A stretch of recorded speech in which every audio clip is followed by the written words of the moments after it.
Bonjour et bienvenue à cette émission au sujet des sciences humaines et sociales. Je m'appelle Alexandre Beaupré-Lavallée, professeur à l'Université de Montréal en administration de l'éducation. Je suis accompagné de mon complice de toujours, Sébastien Belland. Et aujourd'hui, nous avons le privilège de recevoir Claire Durand, qui est professeure au département de sociologie de l'Université de Montréal.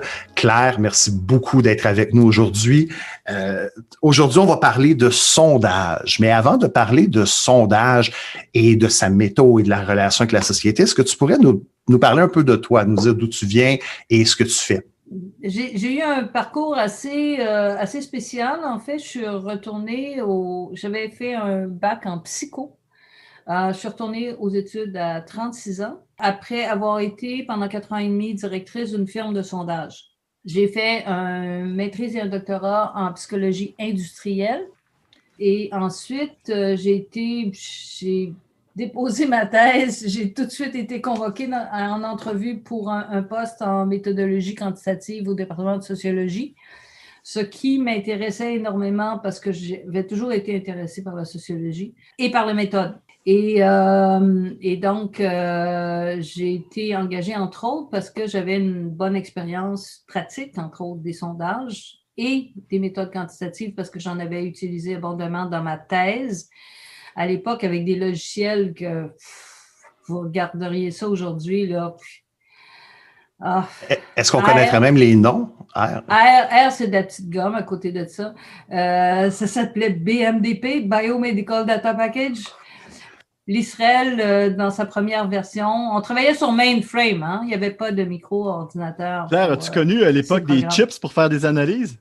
Non, pas rien non, mais le terminal à papier, pas d'écran.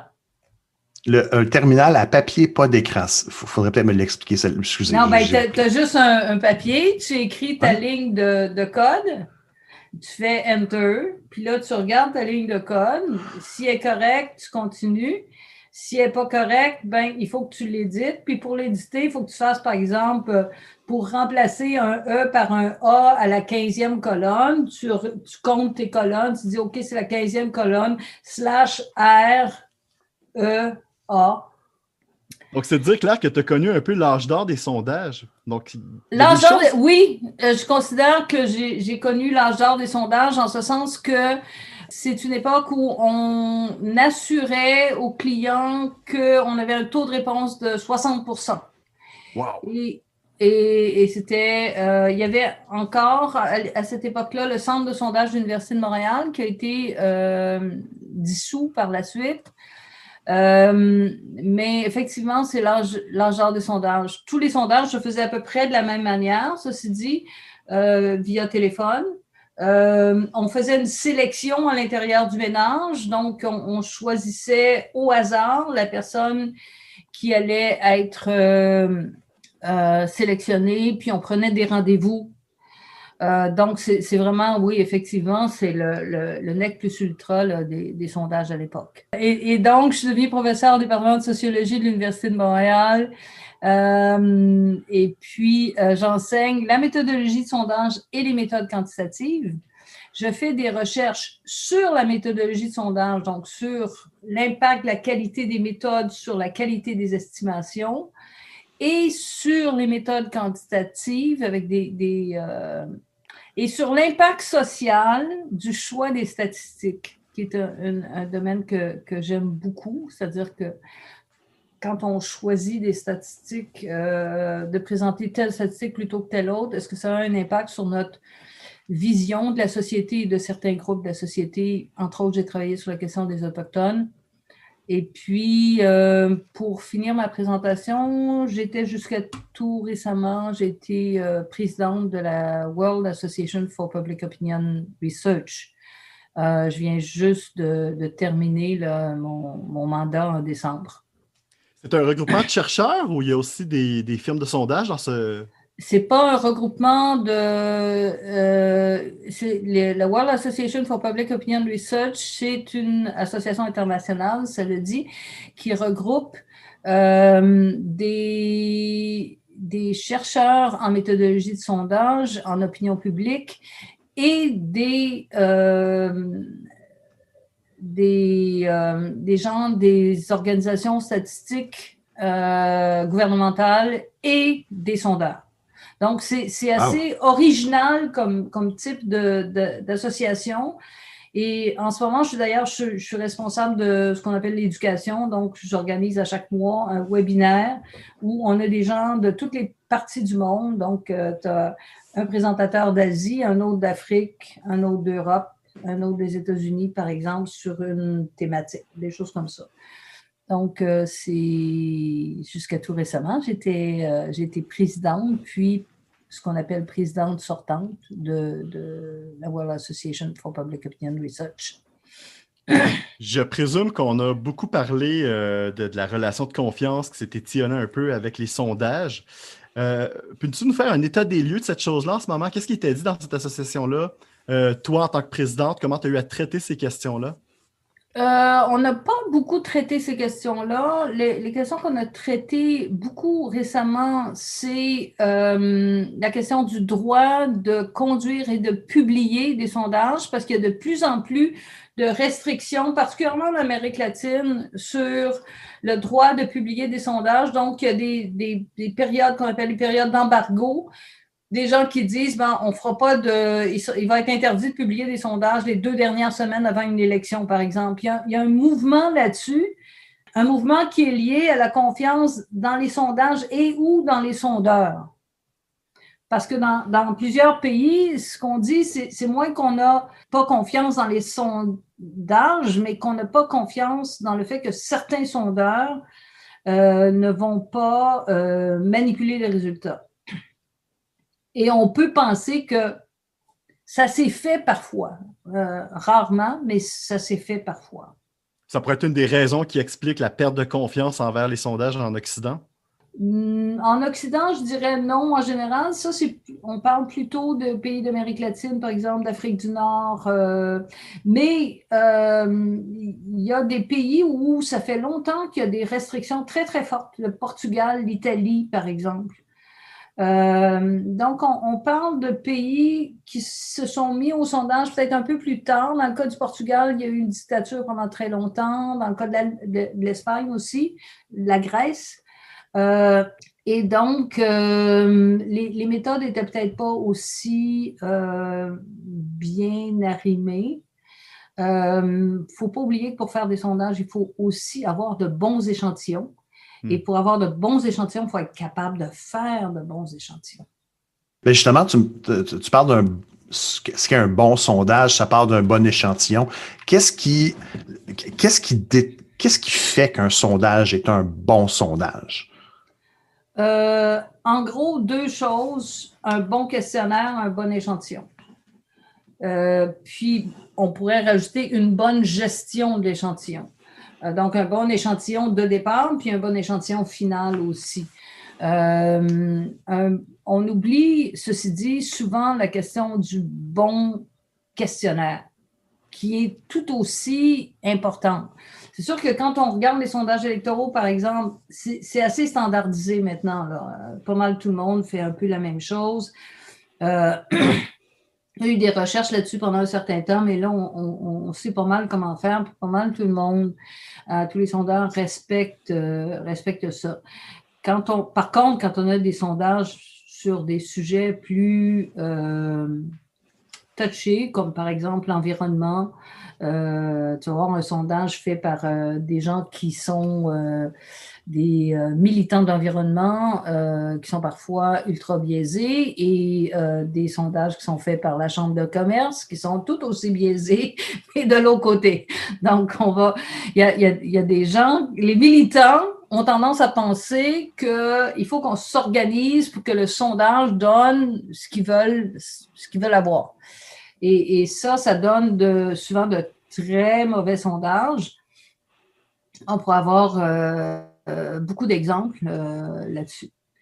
Mais pour les sondages électoraux, c'est relativement standardisé. Donc, il y a le questionnaire. Maintenant, l'échantillon. Là, c'est là que ça s'est complexifié, mais comprendre que quand moi, j'étais dans ce qu'on appelle l'âge d'or des sondages, il n'y avait que des téléphones fixes et tout le monde en avait.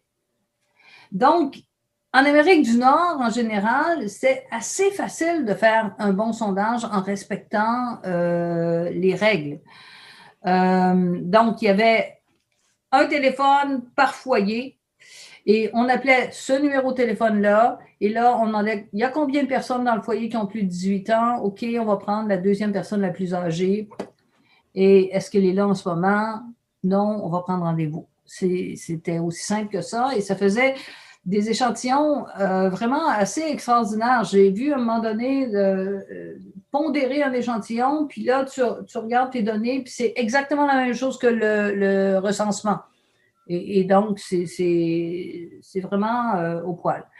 Mais maintenant, on n'est plus du tout là-dedans. On est dans ceux qui veulent faire des sondages téléphoniques. Ça coûte très cher. Dans les petits marchés, il n'y a plus grand monde qui en fait parce qu'il n'y a plus grand monde qui est capable de payer, tout simplement. On a comme deux bases de sondage. On a la base du téléphone fixe puis la base du téléphone cellulaire. Mais là, le téléphone cellulaire, ce n'est pas juste des 18 ans et plus. À l'époque, dans un foyer, il y avait nécessairement au moins un 18 ans et plus. Mais là, ça peut être n'importe qui. Ça peut être un enfant de 14 ans, là. Et donc, évidemment, les gens peuvent avoir un téléphone fixe et un téléphone cellulaire. Et ils peuvent même avoir un téléphone cellulaire de leur travail, un personnel et un téléphone fixe. Et le conjoint aussi a la même chose. Donc, je veux dire, comment tu fais pour tenir compte de ça? Donc, quand ça a commencé, ça, les gens disaient, ben oui, mais il faut absolument mettre des téléphones cellulaires dans nos bases de données. J'ai regardé pour l'élection américaine de 2016, tous les sondeurs téléphoniques. La proportion de téléphones cellulaires dans les échantillons variait de 25 à 75 %. OK? Et c'était une distribution uniforme, c'est-à-dire qu'il n'y avait pas aucune entente entre les sondeurs sur quelle devrait être la proportion de téléphones cellulaires. Puis, bon, on sait qu'il y a de plus en plus de gens qui ont uniquement un cellulaire, donc on n'a pas le choix de les rejoindre par cellulaire. Dans ce sens-là, si vous allez dans les sondages téléphoniques qui sont faits, par exemple, en Afrique du Nord, c'est plus simple parce que tout le monde a un cellulaire. Il y a plus de monde qui ont un cellulaire par habitant, disons, en Afrique du Nord qu'aux États-Unis ou au Canada. Et il n'y a pas de téléphone fixe, ou à peu près. Donc, c'est la même chose qui est en train de se passer en ce moment en Amérique latine. Au moins, on a juste une base. OK? Donc, ça pour ce qui est des téléphones avec intervieweur. Mais là, on a un peu perdu le know-how de la formation des intervieweurs. Puis, je dirais, les sondeurs eux-mêmes ont scrappé leur fonds de commerce d'une certaine manière parce que à un moment donné, il y avait beaucoup trop de sondages. On a dérangé les gens avec ça, des sondages de marketing, des faux sondages. Puis les sondages de marketing avaient tendance à être beaucoup trop longs. Tu fais un 20 minutes sur les diverses marques de vitamines, ça m'est déjà arrivé. Disons que c'est très, très long. Le sondage du surlendemain sur les intentions de vote au municipal a peut-être moins d'impact à ce moment. Et peut-être moins bien reçu à ce moment-là si la personne vient de faire un 20 minutes sur les vitamines. Oui. C'est exactement ce qui s'est passé. C'est que les gens en recevaient tellement, et particulièrement aux États-Unis, je pense que c'était encore pire qu'ici, qu'à un moment donné, on ne veut plus répondre, quoi. Est-ce qu'il y a des sondages il y a des sondages robotisés? Tu disais que c'est avec des intervieweurs. J'étais rendu là. Excuse-moi. Le sondage robotisé.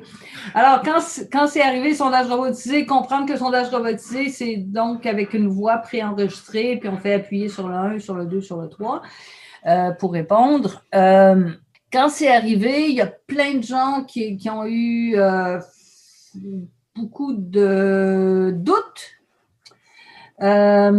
J'ai parlé au premier qui a fait le sondage robotisé au Canada, qui était quelqu'un qui arrivait directement de Gallup. C'est donc quelqu'un qui avait une formation méthodologique assez poussée. Et il m'a dit, il faut arrêter de résister à ça parce que dans les faits, moi, il dit, je regarde mon échantillon, j'ai même pas besoin de pondérer parce que ça tombe assez bien pour ce qui est de la proportion de jeunes, de vieux, etc. Son seul problème, c'est qu'il ne pondérait pas par la langue d'usage qui est essentielle au Canada et au Québec en particulier. Et puis, ce qu'il me disait, il dit, pensez-y, la voix est standardisée, l'introduction est standardisée. Si c'est vraiment bien fait, les gens répondent, puis ils savent que comme c'est un sondage automatisé, ils savent que ça va être très court. OK? Parce que tu ne fais pas un sondage de 20 minutes automatisé. Et ils savent aussi que personne ne va les juger parce que tu enlèves l'effet intervieweur. Et donc, finalement, ça fonctionne assez bien. On en parlera peut-être tantôt sur les divers modes. Je viens justement d'avoir un article accepté là-dessus sur la différence d'estimation selon les modes d'administration. Le troisième mode qui est vraiment devenu le plus populaire partout, c'est le sondage web. Au début, on disait le sondage web, tu sais, puis il y avait comme deux sortes. Opt-in, les panels où les gens s'inscrivent, puis les quasi-probabilistes où on recrutait les gens par téléphone, bon, etc.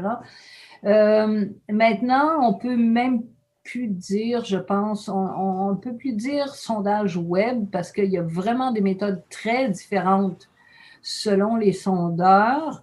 Ce qui est commun, c'est que ça se fait via un lien envoyé à quelqu'un, mais sinon, il y a toutes sortes de méthodes qui sont utilisées. Puis les méthodes sont utilisées, entre autres, pour essayer d'introduire du probabiliste dans les échantillons. Parce que tout le monde s'est aperçu que ça donnait des échantillons qui étaient un peu trop homogènes, de gens qui étaient souvent intéressés par la politique. Contrairement à ce qu'on pourrait penser, les échantillons ont trop de personnes âgées. Et c'est les jeunes qui ne sont pas capables d'aller chercher parce que les jeunes ont autre chose à faire dans la vie que de répondre à des sondages, mais les personnes âgées, ils ont le temps. Bref. Et puis, on leur donne des dollars sondage. Tu sais. Donc, ça, c'est la méthode la plus usuelle en ce moment, mais moi, mes recherches montrent que c'est des sondages qui ont tendance à avoir un peu de difficulté à détecter les mouvements dans l'intention de vote. Ils vont toujours être plus stables que les autres sondages. C'est quoi la part qui est liée aux réseaux sociaux dans ces collectes-là? Est-ce que c'est prometteur ou pas? En ce moment, ça ne se fait pas. Pas du tout? Non. Pas du tout. Il y a quelqu'un qui m'a demandé à un moment donné de ce que j'en pensais d'essayer un truc quand on cherchait une population très précise, OK? Et puis Facebook offre des échantillons où les gens cliquent, là, ils vont envoyer l'échantillon à un groupe d'âge, etc. Puis bon, les gens cliquent. Le taux de clic est à peu près de 1%. Fait que c'est vraiment, vraiment pas suffisant. Bref, en employant, je sais pas, des milliers, tu te retrouves avec deux. Ça, c'est juste le taux de clic. Il faut encore qu'ils répondent après. Là, tu te retrouves avec 230 répondants sur 10 000 envois. Donc, j'ai vu par contre des gens au Mexique, en Uruguay, qui avaient l'impression que de faire un sondage Internet, c'était ça. Là. Tu t'envoyais le truc sur Facebook. C'est pas ça. C'est surtout pas sur Twitter, parce que Twitter, c'est comme 12-15% des gens en Occident. Et c'est des gens qui sont très intéressés par la politique en général. Donc, c'est vraiment, vraiment, mais là, pas du tout représentatif de la population. Donc, c'est pas sur les réseaux sociaux. Ce qui se fait il y a des analyses qui se font des réseaux sociaux, par exemple, sentiment analysis, ce qu'on appelle, où on va chercher qu'est-ce qui s'est dit sur, par exemple, la CAQ. Mais les gens qui font ça, quant à moi, pour le moment, pêchent beaucoup par manque de transparence. Quand on leur demande leur méthodologie, ils disent « Ah, j'ai été sur Internet pendant 2 semaines. » Sur Internet? Où exactement? Où exactement? Pendant 2 semaines. Pendant 2 semaines, tu ramasses tout ce qui concerne la CAQ sur Internet, par exemple. Ça en fait combien? Qu'est-ce que tu fais avec après? Etc. Donc, ceci pour dire en passant que pour ce qui est des sondages, l'amélioration importante qui a eu lieu au cours des 10 dernières années, c'est l'insistance sur la transparence et de l'information méthodologique. Et ça, au début, il y avait une très forte résistance des sondeurs, puis maintenant, même les associations de sondeurs exigent de leurs membres qu'ils soient transparents. Les sondeurs ont compris que c'était leur crédibilité qui était en jeu s'il y avait du n'importe quoi qui se passait, que des gens faisaient des sondages sans respecter les critères méthodologiques minimaux. Donc, on n'est plus à se demander est-ce que ça c'est bon versus c'est meilleur que ça, mais on est à se demander est-ce que ce sondeur-là est transparent? S'il répond à mes questions, c'est déjà un bon truc. Après ça, tu peux toujours dire, écoutez, telle méthode a tendance à être un peu biaisée par rapport à tel type de candidat. C'est pas important. Si on sait que telle méthode est biaisée, on peut le dire à la population. Le sondeur lui-même pourrait le dire, mais on sait comment il a procédé, on sait quel est le mode d'administration, on sait quand a été fait le sondage, on sait quelles questions ont été posées, on sait comment ça a été pondéré. Ça tombe bien pour Sébastien. Oui, tout à fait. Écoute, on voit qu'il y a des difficultés méthodologiques, je pense, qui sont très, très claires. J'ai une curiosité de mon côté. Jusqu'à quel point les gens changent aussi souvent d'idée dans les sondages politiques avant d'aller voter? Est-ce que ça met pas aussi une complication? 13%. Les gens changent d'idée plus qu'on pense, dans le sens que, en tout cas, moi, j'ai fait au moins 5 instances, sinon 6, de sondages où on réinterviewait après l'élection des gens qui avaient répondu au sondage pendant l'élection. Puis, c'était à peu près toujours 13% de gens qui disaient, qui donnaient une réponse différente quand on leur demandait pour qui ils avaient voté que la réponse qu'ils avaient donnée sur l'intention de vote avant l'élection. Donc, 13%. Mais là, les gens qui ont vu les sondages, les gens qui disent qu'ils ont lu les sondages, qui ont consulté les sondages, sont moins tendance à changer que ceux qui les ont pas vus. Quand on y pense, ça coule de source un peu parce que les gens qui regardent les sondages, c'est les gens les plus politisés. Et les gens les plus politisés, ben, ils sont déjà associés avec un parti politique, ils s'identifient déjà à un parti politique, donc ils vont avoir moins tendance à changer. Les gens qui changent, donc sont moins d'intérêt pour la campagne, regardent moins les sondages, ça va plus être des gens qui s'apprêtaient à voter pour un petit parti qui n'a aucune chance.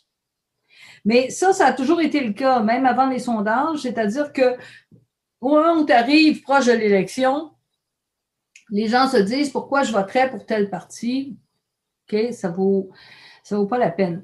D'où, dans le fond, l'importance, je me rappelle à l'élection, je pense à l'élection de 2012. Au début, moi, dans mes analyses, je fais des agrégations de sondages sur mon blog. Et puis, dans mes analyses, je mettais juste Parti libéral, Parti québécois et CAQ, ADQ à l'époque. Ensuite CAQ. Et puis, les gens de Québec solidaire m'ont interpellé sur Twitter en disant « Oui, mais pourquoi vous ne nous mettez pas? » C'est important pour les petits partis politiques d'apparaître dans les analyses. Et puis, à partir du moment où ils ont commencé à monter plus sérieusement, je les ai mis dans les analyses. Et puis, lors de la dernière élection québécoise, c'était vraiment une élection où il y avait beaucoup de changements. Mais là, les gens qui, normalement, auraient, par exemple, seraient passés de Québec solidaire, disons, au Parti québécois en fin de campagne, il y en a moins qui sont passés au Parti québécois. Mais c'est quand même, je pense que c'est presque, il y a quand même assez forte proportion des gens qui disent je vais voter pour Québec solidaire, puis s'ils s'aperçoivent que dans leur comté c'est serré, puis qu'ils veulent être sûrs, par exemple, que la CAQ passe pas, ce qui serait normal chez quelqu'un de Québec solidaire, ils vont changer à la dernière minute. L'autre chose qui se passe, c'est des gens qui décident de ne pas aller voter. Donc, ils sont favorables à un petit parti et ils trouvent que ça ne vaut pas la peine d'aller voter. Mais beaucoup plus courant, et ce qu'on sait peu, c'est, par exemple, dans les comtés qui sont acquis à un parti politique, par exemple, les comtés libéraux de l'ouest de Montréal, la participation au vote est dans le 30, 35, 40%. Là. Parce que c'est 90-95% libéral. Fait que, bref, il y a toujours la motivation du vote, c'est le nombre de partis qui ont des chances de gagner dans ton comté et qui mobilisent les gens dans ton comté. Ce qui fait que les sondages sont un élément, oui, mais parmi d'autres dans la décision des gens d'aller voter. C'est un élément parmi d'autres, c'est d'autant plus le cas dans un système comme on a, où, dans le fond, les sondages te donnent une idée de ce qui se passe à la grandeur du Québec, mais pas dans ton comté. Même si maintenant, on a des agrégateurs qui font des prédictions par comté, qui se révèlent relativement bonnes, mais parce qu'il y a une hypothèse de base qui est souvent vérifié, mais qui pourrait ne pas l'être, qui est que quand ça bouge au niveau national, l'hypothèse qui est faite, c'est que ça bouge à peu près partout de la même manière. OK? Mais dans les faits, c'est pas tout à fait le cas, là. Est-ce que Sébastien parlait tantôt du fait qu'il y a une crise de sondage. Il y a eu des sondages, pas juste au Canada, mais aux États-Unis et en Europe aussi, où il y a eu des écarts entre les derniers résultats qui précèdent l'élection et le résultat en tant que tel de l'élection. Pourquoi ce genre de phénomène-là arrive et a l'air d'arriver plus souvent récemment? A l'air, c'est vraiment juste un air d'aller comme ça. Là. C'est pas... Parce que dans les faits, par exemple, il y a une grande étude de Lazen et Jennings dans Nature Behavior récemment qui a analysé des milliers de sondages électoraux et qui montre que les écarts entre les sondages et le vote n'ont pas augmenté, au contraire. Okay, sur les 40 dernières années. Ça n'a pas augmenté.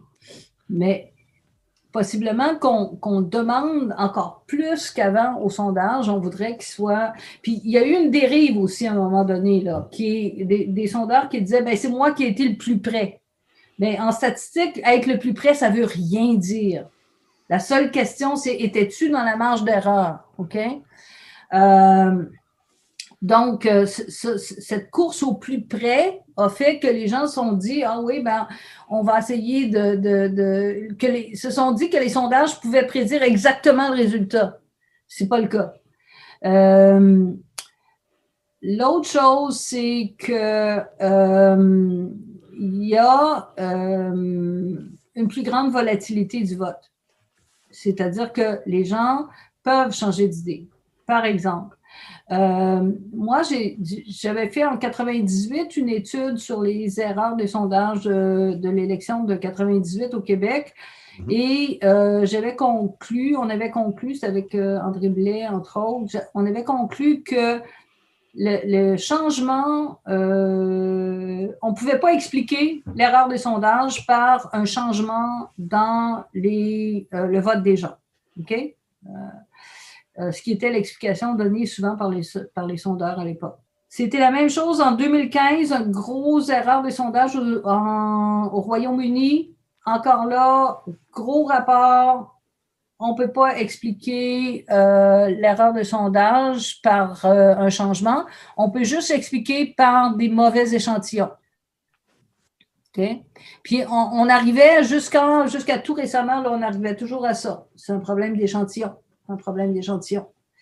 Mais en 2018, au Québec, j'ai fait le même type d'étude de la même manière qu'en 98.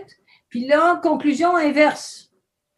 C'est pas un problème d'échantillon. Il y a 5% des gens, ça en prend pas beaucoup, là. En fait, c'est 10% des gens, si je me souviens, qui changent et qui sont tous passés du Parti libéral à la CAQ. OK?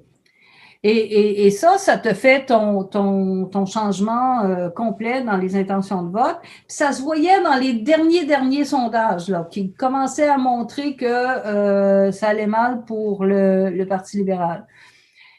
Et ce qui était assez surprenant aussi, c'est que moi, j'ai fait les intentions de vote, l'évolution des intentions de vote par groupe d'âge. Puis habituellement, là, en haut de 55 ans, c'est une ligne droite. Là. Je veux dire, les gens ne changent pas. Tu sais, c'est gelé, 55 ans. Tu sais pour qui tu votes. On reste là-dessus. Mais il faut comprendre que les 55 ans et plus actuels sont des baby boomers. Puis les baby boomers, c'est une génération différente. Peu conservatrice, finalement, ou moins conservatrice que la précédente. En tout cas, là, c'était très clair que les 55 ans et plus se dirigeaient vers la CAQ. Donc, ils étaient carrément en train de changer de parti préféré. Et donc, c'est une deuxième explication. Ceci dit, dans le sondage que j'ai fait faire avec Ipsos, il n'y a pas de différence d'intention de vote déclaré selon les groupes d'âge. Bref, il y a autant de jeunes qui votaient pour la CAQ que de vieux qui votaient pour la CAQ. Ça m'emmène vers la question des populations donc, qui sont représentées. Il y a plusieurs populations. Il y en a sûrement qui sont surreprésentées, d'autres sous-représentées. Je ne sais pas si tu pourrais nous donner plus d'informations là-dessus. Pour ce qui est de genre, âge, tout ça c'est un peu contrôlé par les firmes de sondage. Vraiment, tout le monde est rendu un peu à travailler avec des quotas. Donc, oui, on a plus de difficultés à rejoindre les plus jeunes dans les sondages web, mais les jeunes vont moins voter aussi. Donc, c'est pas si dramatique. Ce dont on est en train de s'apercevoir, par contre, c'est qu'il y a des gens qu'on ne rejoindra jamais par les sondages web, pas parce qu'ils ne sont pas sur Internet, mais parce qu'ils n'iront pas là. Et il y a des gens qui ne répondront jamais à un sondage téléphonique automatisé, puis il y a des gens qui ne répondront jamais à un sondage téléphonique tout court. Et donc, en tout cas, c'est un peu la conclusion de notre article, Tim Johnson et moi, sur les modes d'administration. Puis, c'est un peu la conclusion que j'ai faite des sondages aux États-Unis en 2020, l'élection présidentielle de 2020, c'est que finalement, le mix mode, donc la combinaison de modes pour rejoindre les gens, est probablement ce qui est le plus fiable, va devenir le plus fiable, c'est probablement ce qui va devenir le plus utilisé aussi. Aux États-Unis, en 2020, j'avais 17% des sondages qui utilisaient au moins 2 modes, là, puis certains 3 modes. Donc, l'idée ici, c'est de dire, contrairement à l'époque où tu pouvais juste rejoindre les gens par téléphone, on le sait maintenant, là, je veux dire, le téléphone ne sonne plus chez nous, là. Je veux dire, en tout cas, chez moi, il sonne pas. Je sursaute quand il sonne. Et donc, Il y a maintenant beaucoup de manières de rejoindre les gens. Les gens se rejoignent beaucoup par texto, par email, par Messenger, etc. Donc, l'idée, ça va être vraiment d'utiliser plusieurs modes pour pallier les biais de chacun des modes. En passant, il commence à y avoir aussi des sondages électoraux sur texto. Ah oui.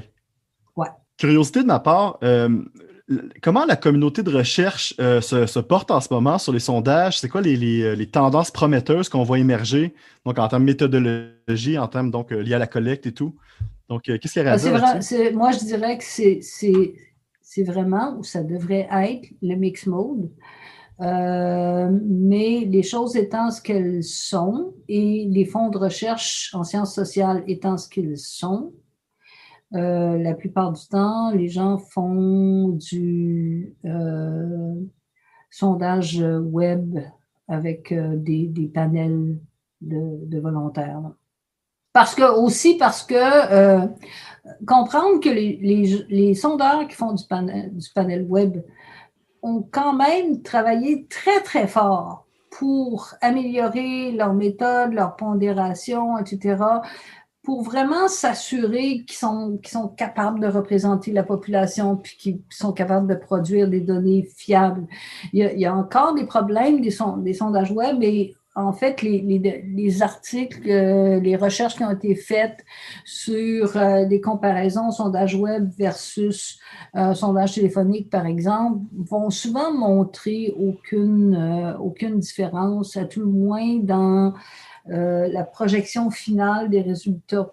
Au Canada, là, les méthodes donnent des prédictions à peu près similaires, mais vraiment très, très, très, très proches.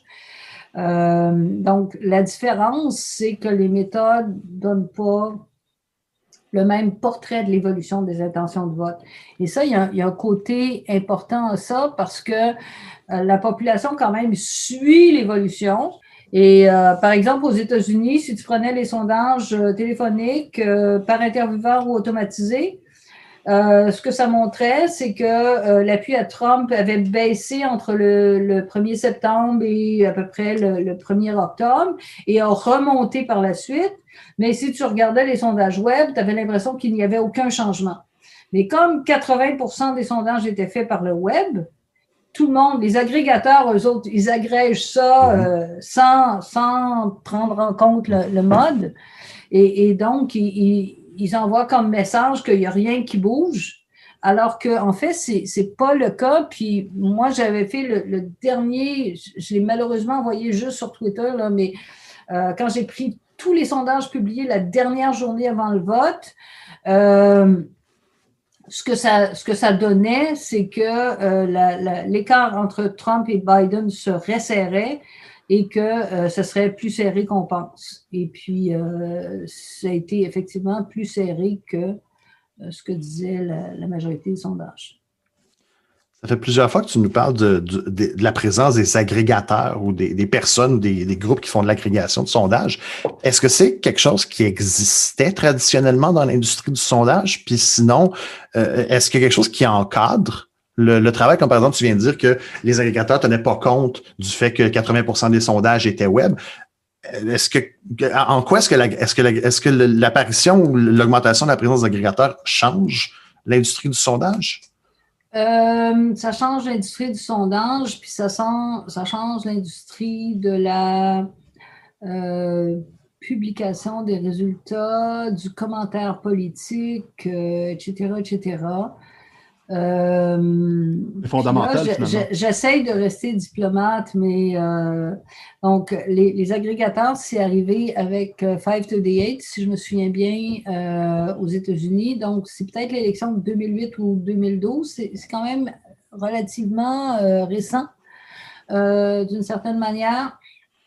Au Canada, c'était Éric Grenier avec 338. Qui prenait exactement la même méthode que 538, les États-Unis, je pense. C'est 308 au Canada. Et donc, l'idée ici était que tu agrèges tout et que ce qu'il faisait, c'est une moyenne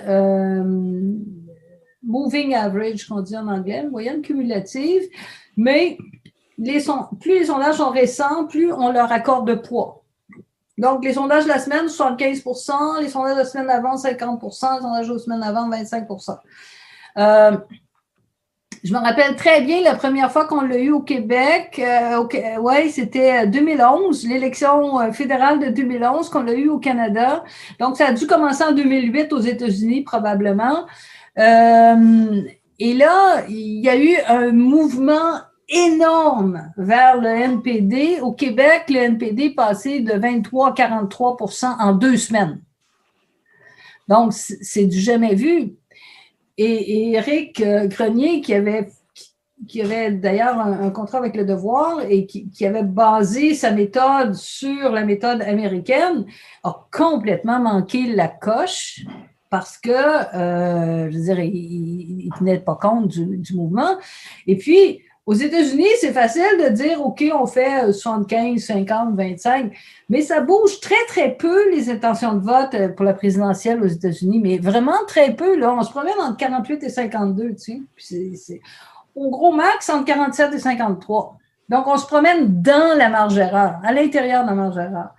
Mais au Canada, c'est pas ça du tout, là. 2015, c'était la même chose. C'était un mouvement. Le NPD, parti premier, il a fini 3e.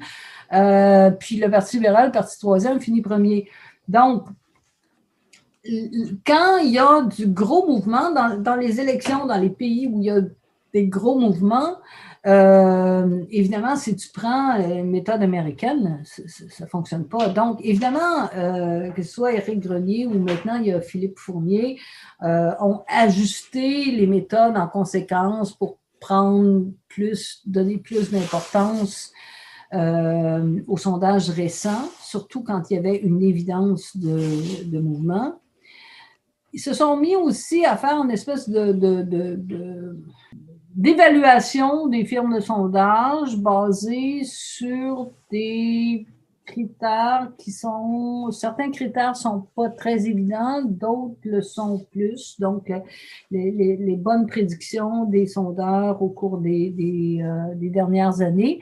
Mais pour vraiment bien évaluer ça, il faudrait qu'il y ait beaucoup d'élections, qu'il y ait beaucoup de prédictions. Il faudrait prendre uniquement les sondages de la dernière semaine, bon, etc. Donc, c'est pas, quant à moi, c'est pas très fiable. Mais ce que ça a fait, ces agrégateurs-là se sont mis à publier la probabilité qu'un candidat ou qu'un parti soit élu. Et ça, personnellement, je trouve que sur le plan statistique ou de l'impact social des statistiques, c'est extrêmement dangereux. Par exemple, aux États-Unis, 2016, on pense que le fait que la dernière journée avant l'élection, il y a des agrégateurs qui disaient 67% de chances que Clinton gagne, puis il y en a un qui disait 90% de chances qu'il gagne. Alors, les gens qui s'apprêtaient à voter pour Clinton sont allés moins voter que ceux qui s'apprêtaient à voter pour Trump. Et on comprend bien que Clinton n'était pas une candidate qui suscitait l'enthousiasme total. C'était pas une très bonne campagne non plus. Donc, si vous vous apprêtiez à voter pour Clinton, puis qu'on vous dit, bon, de toute façon, c'est sûr qu'elle va être élue, parce que c'est comme ça que les gens interprètent ça, là. Si vous leur dites 90%, ils disent, ah, c'est 100%. Et donc, ça a fait que c'est une des raisons possiblement de la défaite de Clinton. Est-ce que tu penses que la population comprend bien les limites actuelles des sondages et des outils? Non, parce qu'on ne leur explique pas assez.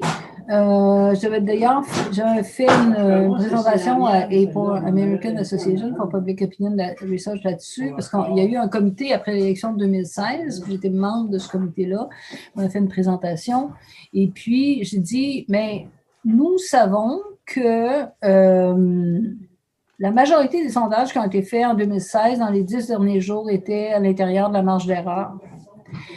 Donc, ça veut dire que ce qui aurait dû être donner comme information à la population, c'est que ça peut être un ou l'autre. C'est ça que ça veut dire être dans la marge d'erreur. Et là, je disais, mais comment ça se fait que la population n'a pas eu ce message-là? Elle ne l'a pas eu parce que les médias n'ont pas fait leur travail et parce que les sondeurs n'ont pas fait leur travail. Claire Durand, merci beaucoup pour de nous avoir accordé ce petit 45 minutes. Personnellement, j'ai beaucoup appris, moi qui pensais que les sondages étaient surtout une question de statistiques et de méthodologie. On voit qu'il y a un impact quand même social important. Et ce qui est bien de voir, en tout cas, c'est que c'est un domaine qui évolue peut-être pas assez vite pour s'adapter à la société, mais que ça soulève aussi des enjeux éthiques et professionnels importants. Merci beaucoup d'avoir été avec nous, Claire. Ça a été très agréable.